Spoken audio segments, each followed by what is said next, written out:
चलिए आज ब्रह्मांड में अपनी जगह को समझने की कोशिश करते हैं। शुरुआत करेंगे अपने घर यानी पृथ्वी से और फिर देखेंगे कि हम इस विशाल ब्रह्मांड में कहाँ फिट होते हैं। ये सवाल तो शायद हम सबके मन में कभी ना कभी आता है। रात में आसमान में जो कुछ भी चमकता है वो सब एक जैसा नहीं होता।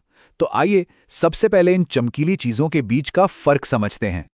हमारी इस ब्रह्मांड की यात्रा का पहला पड़ाव है उन दो खास तरह की चीजों को समझना जो रात के आसमान में हमें सबसे ज्यादा दिखती हैं, तारे और ग्रह। तो देखिए, सबसे बड़ा और जरूरी फर्क है रोशनी का। तारे ना विशाल और गर्म भट्टियों की तरह हैं जो अपनी खुद की रोशनी बनाते हैं, और यही वजह है कि जब उनकी रोशनी हमारे वायुमंडल से गुजरती है तो वो हमें टिमटिमाते हुए दिखते हैं। वहीं दूसरी तरफ ग्रहों की अपनी कोई रोशनी नहीं होती। वो तो बस किसी तारे जैसे हमारे सूरज की रोशनी को शीशे की तरह चमकाते हैं, इसीलिए उनकी चमक एक जैसी रहती है, वो टिमटिमाते नहीं हैं। चलिए अब जरा अपने ब्रह्मांडीय पते यानी हमारे सौर मंडल पर नजदीक से नजर डालते हैं। इसे एक परिवार की तरह सोचिए। इस परिवार का मुखिया है सूरज, जो अपनी जबरदस्त गुरुत्वाकर्षण शक्ति से हर किसी को, मतलब सारे ग्रहों और दूसरी चीजों को एक तय रास्ते पे बांधे रखता है। सूरज ही हमारे सौर मंडल का पावर हाउस है। ये गर्म गैसों का एक बहुत बड़ा गोला है, इतना बड़ा कि इसका खिंचाव सभी ग्रहों को अपनी अपनी जगह पर टिकाए रखता है। और हाँ, हमारे पूरे सिस्टम को गर्मी और रोशनी इसी से मिलती है। अगर हम सूरज से बाहर की तरफ चलें तो ग्रहों का एक तय क्रम है। सबसे पहले बुध, फिर शुक्र, पृथ्वी और इसी तरह आगे।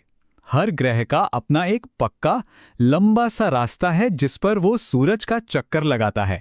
इसी रास्ते को हम कक्षा या ऑर्बिट कहते हैं। मंगल और बृहस्पति के बीच की जो खाली जगह है ना, वहां कोई ग्रह नहीं बल्कि कुछ और ही है। इस जगह को एस्टेरॉयड बेल्ट कहते हैं। ये अनगिनत चट्टानी टुकड़ों से भरी हुई है। वैज्ञानिक मानते हैं कि ये शायद किसी ऐसे ग्रह के बचे हुए टुकड़े हैं जो बहुत बहुत साल पहले टूटकर बिखर गया था। चलिए अब उस ग्रह की बात करते हैं जिसे हम सबसे अच्छी तरह जानते हैं। सूरज से तीसरा ग्रह, हमारा अपना घर पृथ्वी। पृथ्वी सच में बहुत अनोखी है। यहाँ जीवन के लिए जो भी चाहिए वो सब कुछ एकदम सही मात्रा में मौजूद है। यहाँ का तापमान बिल्कुल सही है, ना तो बहुत ज्यादा गर्म ना बहुत ज्यादा ठंडा। और सबसे जरूरी, यहाँ पानी और ऑक्सीजन जैसी चीजें हैं जो इसे पूरे ब्रह्मांड में एक खास जगह बनाती हैं। और जानते हैं, अंतरिक्ष से देखने पर हमारा घर नीला दिखाई देता है। ऐसा इसलिए है क्योंकि इसकी सतह का ज्यादातर हिस्सा, लगभग 2/3, पानी से ढका हुआ है। हमारे इस अनोखे ग्रह का एक वफादार साथी भी है जो हमेशा इसके साथ रहता है।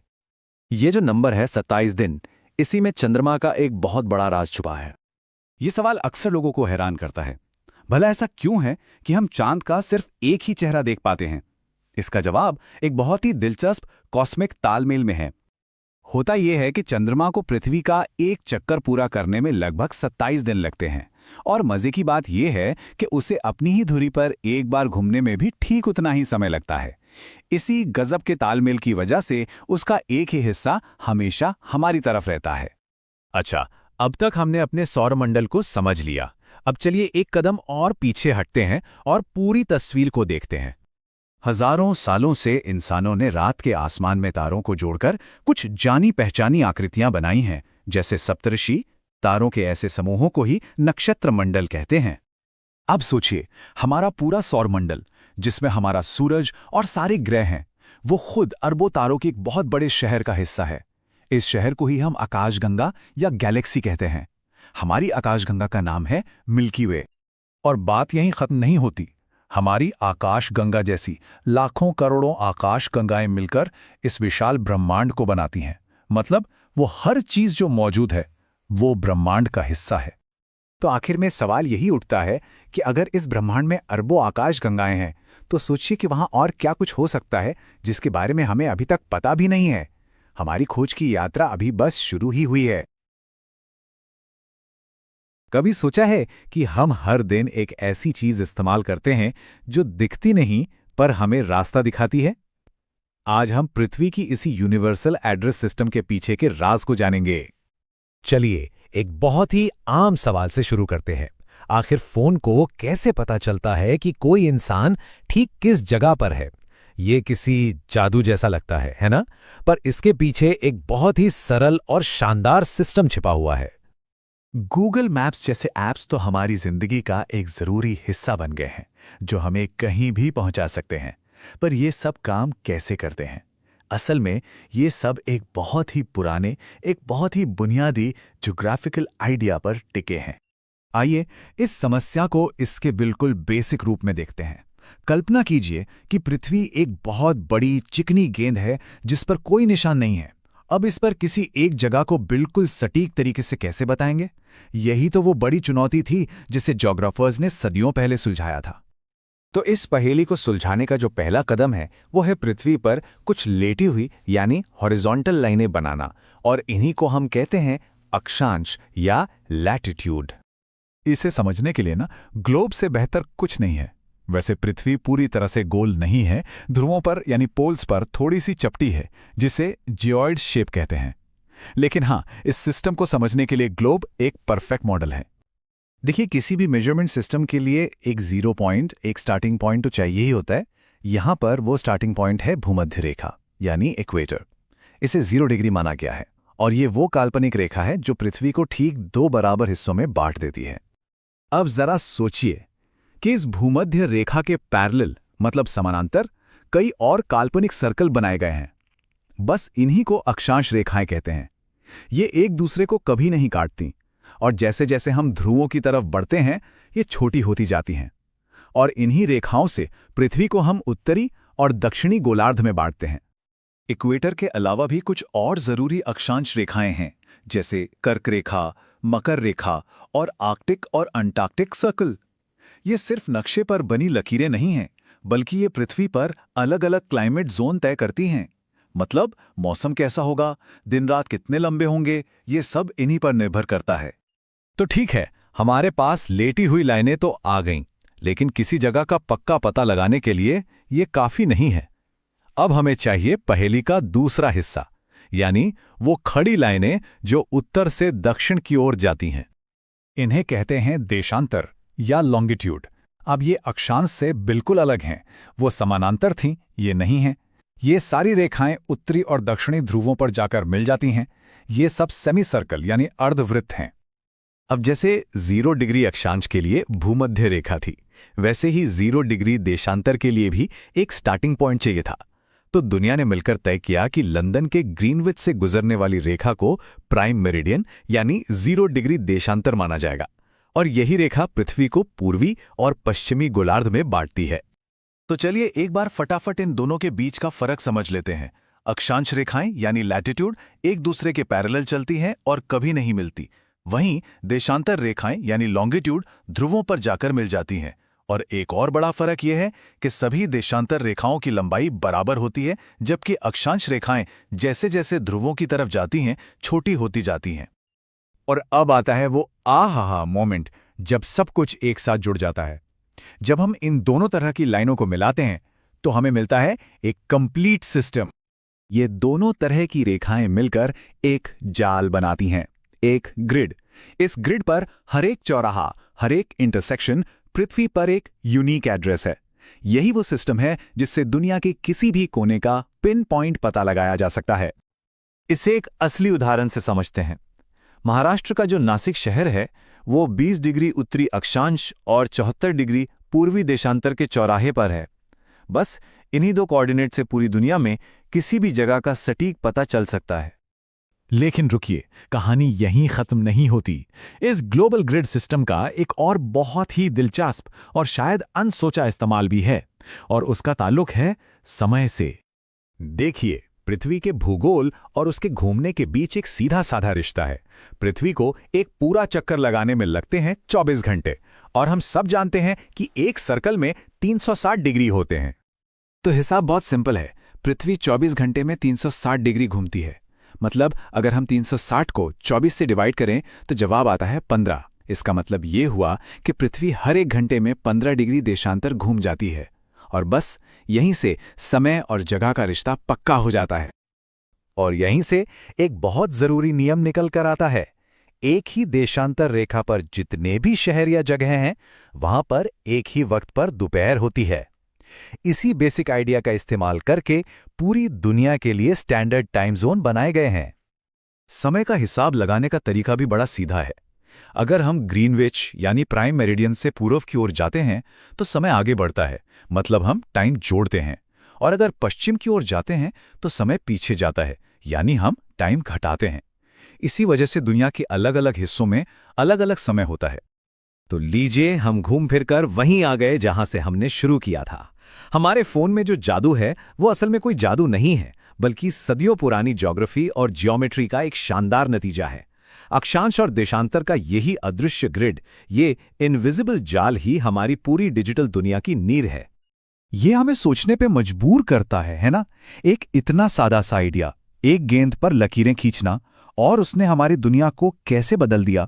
जरा सोचिए, भविष्य में हम ऐसी और कौन सी अदृश्य प्रणालियां बनाएंगे जो आज की बड़ी बड़ी मुश्किलों को हल कर देंगी। ये सोचने के लिए एक बहुत ही दिलचस्प सवाल है। नमस्कार। कभी सोचा है कि हमारी पृथ्वी ये ना लगातार दो तरह के डांस करती है? आज हम इन्हीं दो डांस के पीछे की साइंस को समझने वाले हैं, जो हमारे दिन, रात और बदलते मौसमों को बनाते हैं। तो सबसे बड़ा सवाल यही है ना, आखिर ऐसा होता क्यों है कि दिन के बाद रात होती है और गर्मी के बाद सर्दी क्यों आती है? इन सारे सवालों का जवाब पता है कहाँ है? हमारी पृथ्वी की हरकतों में, उसकी चाल में छिपा है। हाँ, जवाब हमारी पृथ्वी की दो खास तरह की मूवमेंट्स में है। इनको आप ऐसे समझ लीजिए कि ये दो तरह के डांस हैं जो पृथ्वी बिना रुके लगातार करती रहती है। तो ये दो डांस है घूर्णन यानी रोटेशन और परिक्रमण यानी रेवोल्यूशन। घूर्णन का मतलब है अपनी ही जगह पर घूमना, जिससे दिन और रात होते हैं, और परिक्रमण मतलब सूरज के चारों ओर एक लंबी यात्रा करना, जिससे साल और मौसम बनते हैं। चलिए एक एक करके इन दोनों को समझते हैं। ओके, तो सबसे पहले बात करते हैं पहले डांस की, घूर्णन की। जरा गहराई से देखते हैं कि ये हमारे रोज के साइकिल को, मतलब दिन और रात को कैसे बनाता है। तो घूर्णन, या जिसे हम रोटेशन कहते हैं, उसका सीधा सा मतलब है पृथ्वी का अपनी एक इमेजिनरी लाइन, अपनी धुरी पर घूमना। और ये एक पूरा चक्कर लगाने में करीब करीब 24 घंटे लेती है, और इसी को हम एक अर्थ डे या पृथ्वी दिन कहते हैं। इसको समझने का सबसे अच्छा तरीका है एक लट्टू। सबने देखा है ना, जैसे लट्टू अपनी नोक पर गोल गोल घूमता है, बस बिल्कुल वैसे ही हमारी पृथ्वी अपनी धुरी पर घूमती रहती है, एकदम एक स्पिनिंग टॉप की तरह।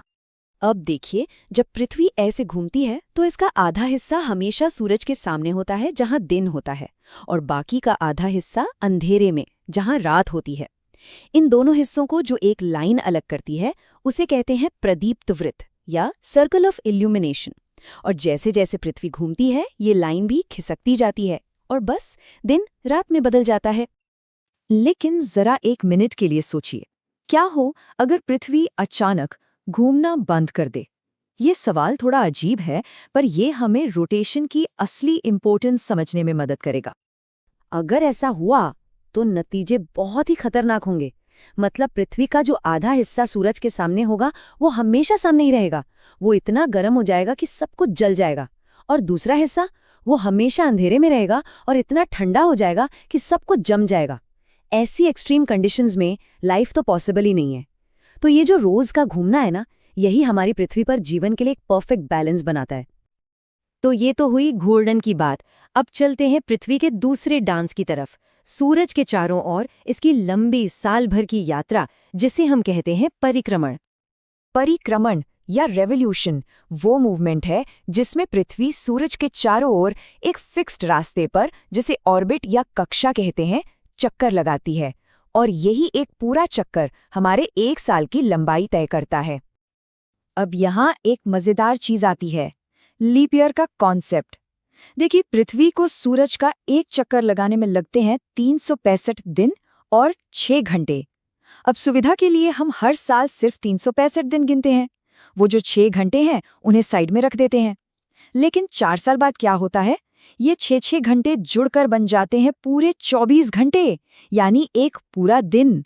और बस इसी एक्स्ट्रा दिन को हम हर चौथे साल फरवरी में जोड़ देते हैं और वो बन जाता है एक लीप ईयर। यहाँ एक बहुत बड़ी पहेली सामने आती है। हम जानते हैं कि परिक्रमण से मौसम बदलते हैं, पर कैसे? और इसका जवाब वो बिल्कुल नहीं है जो ज्यादातर लोग सोचते हैं। अक्सर लोगों को लगता है कि जब पृथ्वी सूरज के पास होती है तो गर्मी होती है और जब दूर चली जाती है तो सर्दी। क्या ये सच में ऐसा ही है? नहीं, बिल्कुल नहीं। ये एक बहुत बड़ा मिथ है। असल में तो जब हमारे यहाँ मतलब नॉर्दर्न हेमिस्फेयर में कड़ाके की गर्मी पड़ रही होती है, तब पृथ्वी सूरज से सबसे ज्यादा दूर होती है ना हैरान करने वाली बात? तो फिर असली वजह क्या है? असली हीरो है पृथ्वी का अपनी धुरी पर 23.5 डिग्री का झुकाव, 23.5 डिग्री टिल्ट।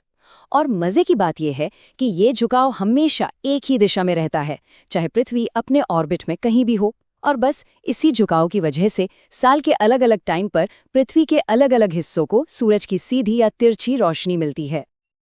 आइए अब पृथ्वी के साथ साल भर का एक टूर करते हैं और देखते हैं कि ये झुकाव कैसे हमारे 4 मौसम बनाता है। हम नॉर्दर्न हेमिस्फीयर यानी उत्तरी गोलार्ध के हिसाब से 4 खास तारीखों पर फोकस करेंगे: 21 जून, 23 सितंबर, 22 दिसंबर और 21 मार्च। यही वो तारीखें हैं जो मौसम के बदलाव का सिग्नल देती हैं। सबसे पहले 21 जून। इस दिन नॉर्दर्न हेमिस्फीयर सूरज की तरफ झुका होता है। उसे मिलती है सीधी डायरेक्ट सनलाइट। नतीजा, हमारे यहाँ गर्मी का मौसम और साल का सबसे लंबा दिन।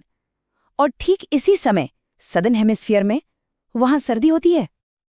आगे बढ़ते हैं 23 सितंबर पर। इस दिन पृथ्वी का झुकाव न तो सूरज की तरफ होता है, न ही उससे दूर, वो एकदम साइड में होता है। सूरज की किरणें सीधे इक्वेटर पर पड़ती हैं। इसका मतलब है कि पूरी दुनिया में दिन और रात लगभग बराबर होते हैं। इसे हम कहते हैं इक्विनॉक्स। हमारे यहाँ पतझड़ शुरू होता है और साउथ में बहार। अब आता है 22 दिसंबर। अब कहानी पूरी पलट जाती है। नॉर्दर्न हेमिस्फीयर सूरज से दूर झुका होता है। हमें मिलती हैं तिरछी किरणें। नतीजा, हमारे यहाँ कड़ाके की सर्दी और साल का सबसे छोटा दिन। और सदर्न हेमिस्फीयर में वहां होती है जबरदस्त गर्मी। और यही वजह है कि ऑस्ट्रेलिया में लोग क्रिसमस बीच पर मनाते हैं। और फिर 21 मार्च, एक और इक्विनॉक्स। फिर से सूरज की किरणें इक्वेटर पर सीधी पड़ती हैं। दिन और रात फिर से बराबर। हमारे यहाँ बसंत की शुरुआत होती है और सदर्न हेमिस्फीयर में पतझड़ की। और ये पूरा साइकिल साल दर साल ऐसे ही चलता रहता है। तो देखा आपने, ये सब कैसे एक दूसरे से जुड़ा हुआ है। ये एक कमाल का सिस्टम है, एक कॉस्मिक बैलेंस जो हमारे ग्रह पर जीवन को चलाता है। तो ये सब जानने के बाद आखिर में एक सवाल पर सोचते हैं। अगर हमारी पृथ्वी का ये 23.5 डिग्री का झुकाव होता ही नहीं तो क्या होता? हमारी दुनिया कैसी होती? सोचिए, कोई मौसम नहीं होता, कोई बदलाव नहीं, मतलब ये छोटा सा झुकाव ही है जो हमारे ग्रह को इतना डायनामिक और खूबसूरत बनाता है ना कमाल की बात? कभी सोचा है कि फोन में जो जीपीएस होता है उसे कैसे पता चलता है कि अगला मोड़ कहां लेना है? इसका जवाब पता है कहां छुपा है? एक सदियों पुरानी टेक्नोलॉजी में, और वो है मानचित्र, यानी हमारे नक्शे। तो आज हम कागज के इन्हीं टुकड़ों के राज खोलने वाले हैं जिन्होंने सच में हमारी दुनिया को एक आकार दिया है। देखिए, अगर हम धरती के अकेले सच्चे मॉडल की बात करें तो वो है ग्लोब, क्योंकि ये आकार, दूरी और दिशा को बिना किसी गड़बड़ी के दिखाता है। ये हमारे ग्रह का एक परफेक्ट छोटा सा रूप है जो हमारी उंगलियों पर होता है। लेकिन इसमें एक मजेदार बात है। देखिए, पूरी दुनिया को एक साथ देखने के लिए ग्लोब जितना शानदार है ना, अपने मोहल्ले का रास्ता ढूंढने के लिए उतना ही बेकार। उसके लिए तो कुछ ज्यादा डिटेल वाली चीज चाहिए, और बस यहीं पर एंट्री होती है नक्शों की। तो सवाल यह है कि हम पूरी पृथ्वी के इतने जटिल गोल आकार को कागज के एक सपाट टुकड़े पर कैसे ले आते हैं? यही तो मानचित्र कला मतलब मैप मेकिंग का असली जादू है। चलिए देखते हैं कि कैसे नक्शे ग्लोब की सीमाओं को पार कर जाते हैं। तो आखिर ये मानचित्र है क्या? अच्छा, इसको ना एक मॉडल हवाई जहाज की तरह सोचकर देखिए। ये असली चीज का ही एक छोटा, बिल्कुल फ्लैट वर्जन है, जिसे बहुत सावधानी से सही अनुपात में बनाया जाता है। और यही पैमाना, या जिसे हम स्केल कहते हैं, वो ये पक्का करता है कि एक शहर से दूसरे शहर के बीच की दूरी नक्शे पर एकदम सटीक, बिल्कुल परफेक्ट दिखाई दे। ग्लोब के मुकाबले में देखा जाए तो नक्शे कहीं ज्यादा काम के हैं। आप एक को मोड़कर अपनी जेब में रख सकते हैं, किसी एक शहर के छोटे से ब्लॉक पर जूम इन कर सकते हैं, या फिर दो देशों के बारिश के पैटर्न की तुलना कर सकते हैं, और ये सब कुछ एक ही कागज पर। ये खास जानकारी के लिए बनाए गए बहुत ही शक्तिशाली औजार हैं। तो अब जब हम ये जान गए हैं कि नक्शे इतने उपयोगी क्यों हैं, तो चलिए इनकी अलग-अलग किस्मों को समझते हैं। हर तरह का नक्शा एक बिल्कुल अलग कहानी सुनाता है और हमारी दुनिया के एक अनोखे पहलू को उजागर करता है। सबसे पहले आते हैं भौतिक मानचित्र। इन्हें हम प्रकृति का कहानीकार भी कह सकते हैं, जो पृथ्वी की सतह के उतार चढ़ाव को दिखाते हैं। ये वो नक्शे हैं जो हमें इस ग्रह का पूरा ढांचा दिखाते हैं। ऊंचे ऊंचे पहाड़, विशाल मैदान और वो जीवन देने वाली नदियां जो जमीन को आकार देती हैं। किसी भी इलाके के भूगोल को समझने के लिए ये एक तरह से बुनियादी जानकारी है। इसके बाद आते हैं राजनीतिक मानचित्र। ये इस बारे में है कि इंसानों ने इस दुनिया को कैसे बांटा और कैसे व्यवस्थित किया है। ये सीमाओं और इंसानी बस्तियों की कहानी कहते हैं। राजनीतिक मानचित्र हमें इंसानों की बनाई हुई दुनिया दिखाते हैं। ये हमें ठीक ठीक बताते हैं कि कौन सा देश कहाँ खत्म होता है और कौन सा कहाँ से शुरू होता है। ये शक्ति, शासन और पहचान की वो कहानी है जो कागज पर खींची गई हैं। और आखिर में है हमारे विशेषज्ञ यानी थीमैटिक मानचित्र। जैसा कि नाम से ही जाहिर है, ये किसी एक खास विषय या थीम पर अपना पूरा ध्यान लगाते हैं। एक थीमैटिक मानचित्र ये दिखा सकता है कि किसी शहर में सबसे ज्यादा अपराध कहाँ होते हैं या दुनिया के सबसे खुश देश कौन से हैं। ये सिर्फ सड़कें या जंगल ही नहीं दिखाते, बल्कि ये डेटा को एक जीती जागती बोलती हुई तस्वीर में बदल देते हैं। तो अब जब हम अलग अलग तरह के नक्शों के बारे में जान गए हैं, तो सवाल ये उठता है कि हम इन्हें असल में पढ़ें कैसे। ये सब कुछ बस 3 मुख्य चीजों को समझने पर ही निर्भर करता है। चलिए एक एक करके इन्हें समझते हैं, है ना? पहला सीक्रेट है दूरी। नक्शे पैमाने का इस्तेमाल करके बहुत बड़ी बड़ी दूरियों को एक छोटे से संभालने लायक आकार में सिकोड़ देते हैं। ये एक कमाल की तकनीक है जो हमें अपनी हथेली में पूरे पूरे महाद्वीप को देखने की सुविधा देती है। इस पैमाने को नक्शे का श्रिंकिंग फैक्टर समझिए। मतलब अगर पैमाना 1 सेंटीमीटर बराबर 10 किलोमीटर है, तो इसका सीधा सा मतलब है कि नक्शे पर हर 1 सेंटीमीटर के लिए असल दुनिया में 10 किलोमीटर का सफर तय होगा। बस इतना आसान है ये। दूसरा सीक्रेट है दिशा। आखिर एक नक्शा किस काम का, अगर हमें यही ना पता चले कि कौन सी दिशा किधर है। दिशा ही तो हमें दुनिया में खुद को सही जगह पर रखने में मदद करती है। ज्यादातर नक्शों में ऊपर की तरफ एक तीर होता है जो उत्तर दिशा बताता है, और एक बार जब हमें उत्तर पता चल जाए तो बाकी दिशाएं तो खुद ब खुद मिल जाती हैं। कह सकते हैं उत्तर जानो तो समझो रास्ता जानो। और हमारा आखिरी और तीसरा सीक्रेट है प्रतीक यानी सिंबल्स। ये नक्शे की अपनी एक खास भाषा है, एक ऐसी विजुअल भाषा जिसे दुनिया भर में समझा जाता है, चाहे कोई भी जुबान बोली जाती हो। इन प्रतीकों की सबसे हैरत अंगेज बात पता है क्या है? ये स्टैंडर्ड होते हैं। मतलब एक हवाई अड्डे का प्रतीक जापान में भी वही होगा जो ब्राजील में है। ये एक अंतर्राष्ट्रीय समझौता है जो नक्शों को सचमुच एक यूनिवर्सल औजार बनाता है। और हाँ, ठीक प्रतीकों की तरह रंगों का भी एक तय मतलब होता है। आमतौर पर नीला रंग पानी के लिए, भूरा पहाड़ों के लिए, पीला पठारों के लिए और हरा मैदानों को दिखाने के लिए इस्तेमाल होता है। ये एक तरह का विजुअल कोड है। तो अब जब दूरी, दिशा और प्रतीकों में महारत हासिल हो ही गई है, तो आधिकारिक तौर पर कहा जा सकता है कि अब आप एक मैप रीडर बन गए हैं। लेकिन खत्म करने से पहले चलिए जल्दी से कुछ मिलते जुलते शब्दों का फर्क समझ लेते हैं, ताकि आप एक सच्चे विशेषज्ञ की तरह बात कर सकें। तो ये याद रखना है, एक मानचित्र यानी मैप एक आर्किटेक्ट के ब्लूप्रिंट की तरह होता है, एकदम सटीक, पैमाने पर बना हुआ। वहीं एक रेखा चित्र या स्केच, वो तो ऐसा है जैसे किसी दोस्त के लिए नैपकिन पर कोई रास्ता बना दिया हो। काम का तो है पर सटीक नहीं। और आखिर में आता है खाका यानी प्लान। ये समझिए कि किसी कमरे का सुपर डिटेल्ड जूम इन वाला व्यू है, जिसमें ये तक दिखता है कि कौन सा फर्नीचर कहाँ रखा जाएगा। नक्शे सिर्फ रास्ता खोजने के औजार नहीं हैं, वे इतिहास की किताबें हैं, डेटा की तस्वीरें हैं और कभी-कभी तो कला के बेहतरीन नमूने भी। वे हमें दिखाते हैं कि हम कहाँ हैं, हम कहाँ थे और हम कहाँ जा सकते हैं। तो अब जब ये कोड पता चल ही गया है, तो सवाल ये है कि अब कौन सी कहानी उजागर होने वाली है।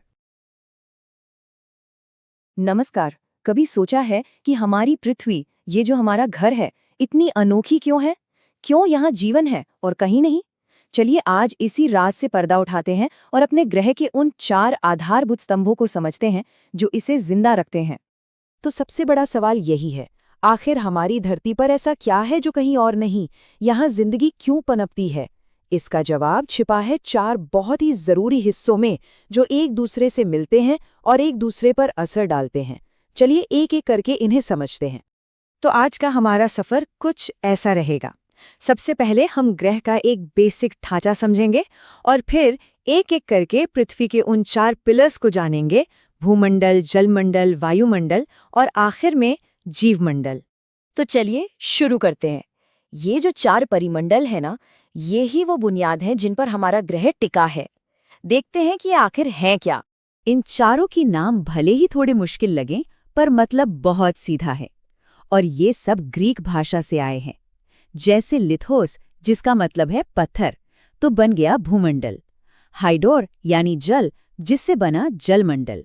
एटमॉस मतलब भाप या वाष्प, तो हो गया वायुमंडल। और बायोस यानी जीवन, जिससे बना जीवमंडल। है ना कितना आसान? हम अपना सफर शुरू करते हैं पहले स्तंभ से, वो जमीन जिस पर हम सब खड़े हैं, चलते हैं, रहते हैं, जिसे कहते हैं भूमंडल। तो देखिए, भूमंडल का मतलब सिर्फ वो जमीन नहीं जो हमें दिखती है। इसका मतलब है पृथ्वी की पूरी ठोस, चट्टानी, ऊपरी परत। इसमें हमारे महाद्वीप भी आते हैं और वो जमीन भी जो समंदर के नीचे छिपी है। और इसी ठोस परत के जो बड़े बड़े जमीनी टुकड़े हैं, उन्हें हम महाद्वीप कहते हैं। जानते ही होंगे दुनिया में 7 महाद्वीप हैं। Asia, Africa, north America, south America, Antarctica, Europe और ऑस्ट्रेलिया। ये सब पानी के विशाल भंडारों से एक दूसरे से अलग हैं। हर महाद्वीप की अपनी अलग कहानी है। जैसे एशिया को ही ले लीजिए, ये दुनिया का सबसे बड़ा महाद्वीप है।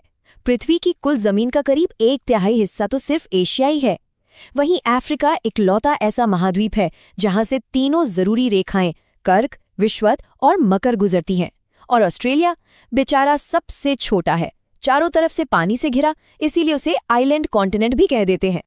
इस भूमंडल की ऊंचाई और गहराई का अंदाजा लगाइए। एक तरफ हमारे पास दुनिया की सबसे ऊंची चोटी है, माउंट एवरेस्ट, जो समुद्र तल से लगभग 9 किलोमीटर ऊंची है। तो दूसरी तरफ दुनिया की सबसे गहरी जगह है मैरियाना ट्रेंच, जो 11 किलोमीटर से भी ज्यादा गहरी है। सोचिए कितना जबरदस्त अंतर है। चलिए अब जमीन से उतरते हैं और पानी के इस विशाल दुनिया में गोता लगाते हैं। हमारा दूसरा स्तंभ है जलमंडल। आपने सुना होगा कि पृथ्वी को ब्लू प्लैनेट या नीला ग्रह कहते हैं। ऐसा क्यों? क्योंकि जब इसे अंतरिक्ष से देखते हैं तो ये नीले रंग की दिखती है, और इसकी वजह है पानी, बेहिसाब पानी।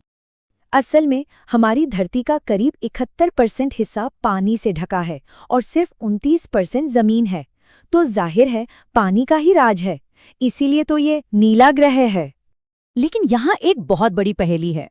इतना सारा पानी होने के बाद भी पता है क्या, इसका 97.5% हिस्सा तो समुद्र में है, जो कि खारा है। हमारे काम का मतलब मीठा पानी सिर्फ 2.5% है, और उसमें से भी ज्यादातर तो ग्लेशियरों में बर्फ बना हुआ है ना अजीब बात? ये जो खारे पानी का भंडार है ना, ये 5 बड़े बड़े महासागरों में बटा है। आकार के हिसाब से देखें तो सबसे बड़ा है प्रशांत महासागर और सबसे छोटा है आर्कटिक। मजे की बात यह है कि ये सारे महासागर एक दूसरे से जुड़े हुए हैं। अच्छा, अब जमीन और पानी से ऊपर उठते हैं और उस अदृश्य चादर की बात करते हैं जिसने हमारी पृथ्वी को लपेट रखा है, हमारा वायुमंडल। हम जो सांस लेते हैं वो हवा असल में कई गैसों का मिक्सचर है। इसमें सबसे ज्यादा 78% नाइट्रोजन है और 21% ऑक्सीजन। बाकी के 1% में कार्बन डाइऑक्साइड जैसी दूसरी गैसें आती हैं। सांस लेने के लिए ऑक्सीजन तो जरूरी है ही, पर पेड़ पौधों के लिए नाइट्रोजन भी उतनी ही जरूरी है। और हाँ, ये वायुमंडल एक जैसा नहीं है, ये 5 अलग अलग परतों में बटा हुआ है। हम सबसे निचली परत यानी क्षोभ मंडल में रहते हैं, जहां मौसम की सारी हलचल होती है, बारिश, बादल, तूफान सब यहीं। इसके ठीक ऊपर है समताप मंडल, जिसमें हमारी रक्षा करने वाली ओजोन लेयर है। और जैसे जैसे ऊपर जाते हैं परतें बदलती जाती हैं। और एक सवाल, हवा चलती क्यों है? ये सब प्रेशर का खेल है। हवा हमेशा हाई प्रेशर वाली जगह से लो प्रेशर वाली जगह की तरफ भागती है, और हवा के इसी बहाव को हम पवन या विंड कहते हैं। चलिए अब हम अपनी कहानी के सबसे जरूरी पड़ाव पर आ गए हैं, वो जगह जहां ये तीनों स्तंभ जमीन, पानी और हवा एक साथ मिलते हैं और जिंदगी को मुमकिन बनाते हैं, यानी जीवमंडल। तो जीवमंडल कोई अलग से चौथी जगह नहीं है, बल्कि ये वो तंग सी पट्टी है, वो जादुई जोन है जहां जमीन, पानी और हवा आपस में मिलते हैं और इसी मिलाप से जीवन पैदा होता है। छोटे से छोटे बैक्टीरिया से लेकर विशाल व्हेल तक और हम इंसान भी, सब के सब इसी जीवमंडल का हिस्सा हैं। हम सब एक दूसरे पर निर्भर हैं और जिंदा रहने के लिए इसी जीवमंडल पर टिके हैं। यही वो चीज़ है जो हमारी पृथ्वी को एक धड़कते हुए जीवित ग्रह में बदल देती है। और आखिर में एक सवाल जिस पर सोचना बहुत ज़रूरी है, जब ये सारे सिस्टम्स ज़मीन, पानी, हवा और जीवन इतने गहरे जुड़े हुए हैं कि एक में बदलाव का असर सब पर पड़ता है, तो फिर इनके बीच के इस नाजुक बैलेंस को बनाए रखना कितना ज़रूरी हो सकता है, ज़रा सोचिएगा। नमस्कार, आज हम बात करेंगे उन विशाल आकृतियों की जो हमारी धरती को इसका अनोखा रूप देती हैं। चलिए एक हैरान करने वाले तथ्य से शुरू करते हैं। क्या आपको पता है कि जिस जमीन पर हम खड़े हैं वो असल में हिल रही है? जी हाँ, ये बिल्कुल भी स्थिर नहीं है, बल्कि बहुत ही धीमी गति से लगातार चल रही है। अब ये बदलाव होते कैसे हैं? इसे ऐसे समझिए जैसे दो ताकतों के बीच एक लगातार खींचतान चल रही है। एक है अंदरूनी ताकत जो जमीन को ऊपर की तरफ उठाती है, और दूसरी है बाहरी ताकत जो उसे लगातार घिस-घिस कर नीचे लाती है। और बस इसी खींचतान का नतीजा है वो सब कुछ जो हम अपने आसपास देखते हैं, पहाड़, मैदान, पठार। जो बाहरी प्रक्रिया है ना, उसके दो मुख्य हिस्से हैं। पहला है अपर्दन, मतलब जमीन का कटना, छटना और घिस जाना, और दूसरा है निक्षेपण, जिसमें पानी, हवा और बर्फ अपने साथ लाए मलबे को जमा करके जमीन को फिर से बनाते हैं। तो चलिए सबसे पहले बात करते हैं इन ताकतों की सबसे शानदार रचना की, ऊंचे ऊंचे आसमान छूते पहाड़। पहाड़ होता क्या है? सीधी सी बात है, जमीन का वो हिस्सा जो काफी ऊंचा उठ गया हो, जिसकी ढलानें खड़ी हों, चोटी छोटी सी हो और बेस मतलब आधार काफी चौड़ा हो। लेकिन मजे की बात यह है कि सारे पहाड़ एक जैसे नहीं बनते। इनके बनने के आधार पर इन्हें 3 मुख्य प्रकारों में बांटा गया है: वलित पर्वत, भ्रंशोत्थ पर्वत और ज्वालामुखी पर्वत। वलित पर्वत या फोल्ड माउंटेन्स को समझना बहुत आसान है। सोचिए आपके पास एक कागज है और आप उसे दोनों तरफ से दबाते हैं। क्या होगा? उसमें सिलवटें या फोल्ड्स पड़ जाएंगे, है ना? बस ठीक यही हमारी धरती की सतह के साथ होता है। जब उस पर दबाव पड़ता है तो वो मुड़ जाती है और हिमालय और एल्प्स जैसे विशाल पहाड़ खड़े हो जाते हैं। अब आते हैं ब्लॉक माउंटेन्स पर। ये तब बनते हैं जब जमीन का एक बहुत बड़ा टुकड़ा, एक ब्लॉक, टूटकर या तो ऊपर उठ जाता है या नीचे धंस जाता है। जो हिस्सा ऊपर उठता है वो पहाड़ बन जाता है और जो नीचे धंसता है वो घाटी। यूरोप की राइन वैली इसका एक बेहतरीन उदाहरण है। और तीसरे हैं ज्वालामुखी पर्वत। जैसा कि नाम से ही जाहिर है, ये ज्वालामुखी फटने से निकले लावा और राख के परत दर परत जमने से बनते हैं। माउंट किलिमंजारो और माउंट फ्यूजियामा इसके क्लासिक एग्जाम्पल हैं। एक और मजेदार बात, पहाड़ों की भी उम्र होती है, उनका भी एक जीवन चक्र होता है। जैसे अपने भारत में अरावली रेंज को देखिए, ये दुनिया के सबसे पुराने पहाड़ों में से है और करोड़ों साल की हवा पानी की मार झेलकर आज ये काफी घिस चुके हैं। अच्छा, एक सवाल, दुनिया का सबसे ऊंचा पहाड़ कौन सा है? आप कहेंगे एवरेस्ट, लेकिन रुकिए, अगर हम पहाड़ को उसके बेस से नापें जो समुद्र के नीचे है, तो हवाई का मौना की पहाड़ एवरेस्ट से भी ऊंचा है। जी हाँ, इसकी कुल ऊंचाई 10,000 मीटर से भी ज्यादा है। चलिए पहाड़ों की ऊंचाइयों से उतरकर अब एक दूसरे तरह के लैंडफॉर्म पर चलते हैं। ये भी ऊंचे हैं, लेकिन इनकी चोटी नहीं होती। इन्हें कहते हैं पठार। पहाड़ों और पठारों में फर्क ये है कि पहाड़ों की चोटी नुकीली होती है, जबकि पठार ऊपर से एकदम सपाट, किसी टेबल की तरह होते हैं। इसीलिए इन्हें टेबल लैंड भी कहा जाता है। और ये टेबल लैंड्स हमारे लिए बहुत ज्यादा कीमती हैं, क्यों? क्योंकि ये खनिजों का भंडार होते हैं। सोना, हीरा, लोहा, कोयला सब यही मिलता है। इतना ही नहीं, यहाँ झरने होते हैं जिनसे बिजली बनती है और इनकी काली मिट्टी खेती के लिए लाजवाब होती है। तो हमने पहाड़ देखे, पठार देखे, अब इन ऊंचाइयों से बहने वाली नदियां हमें कहाँ ले जाती हैं? मैदानों में। वो जगह है जहाँ दुनिया की सबसे ज्यादा आबादी बसती है। तो मैदान बनते कैसे हैं? देखिए, नदियां जब पहाड़ों से नीचे आती हैं तो अपने साथ ढेर सारी मिट्टी, रेत और पत्थर ले आती हैं, और फिर आगे जाकर जब उनकी रफ्तार धीमी होती है तो वो इस सारे मलबे को बिछा देती हैं। बस इसी से बन जाते हैं बड़े बड़े उपजाऊ मैदान। और क्योंकि ये मैदान समतल और उपजाऊ होते हैं, यहाँ खेती करना, घर बनाना, सड़कें बनाना सब कुछ आसान होता है। इसीलिए तो दुनिया की बड़ी बड़ी सभ्यताएं मैदानों में ही बसी हैं। भारत में गंगा का मैदान इसका सबसे बड़ा उदाहरण है। तो अब सवाल ये उठता है कि ये अलग अलग लैंडफॉर्म्स हमारी जिंदगी पर असर कैसे डालते हैं? देखिए, पहाड़ों पर जिंदगी मुश्किल होती है, मौसम सख्त होता है, खेती के लिए ज्यादा जमीन नहीं होती। वहीं दूसरी तरफ मैदानों में जिंदगी काफी आसान है, और यही वजह है कि दुनिया में ज्यादातर लोग मैदानों में ही रहते हैं। हाँ, ये सच है कि इंसानों ने हर तरह के माहौल में जीना सीख लिया है, लेकिन इसके साथ एक बड़ी जिम्मेदारी भी आती है। हमें इन जगहों की देखभाल करनी होगी। हम अक्सर अपनी ज़रूरतों के लिए ज़मीन और पानी का गलत इस्तेमाल करते हैं, उन्हें प्रदूषित कर देते हैं। ये धरती हमारा घर है, ये एक तोहफा है जो हमें मिला है, और हमारा फर्ज बनता है कि हम इस तोहफे को, इस घर को आने वाली पीढ़ियों के लिए संभाल कर रखें। तो जाते जाते एक सवाल ज़रूर सोचना चाहिए, हम ऐसा क्या करें कि जब हम इस दुनिया से जाएं तो इसे आने वाली नस्लों के लिए एक बेहतर और सुरक्षित जगह बना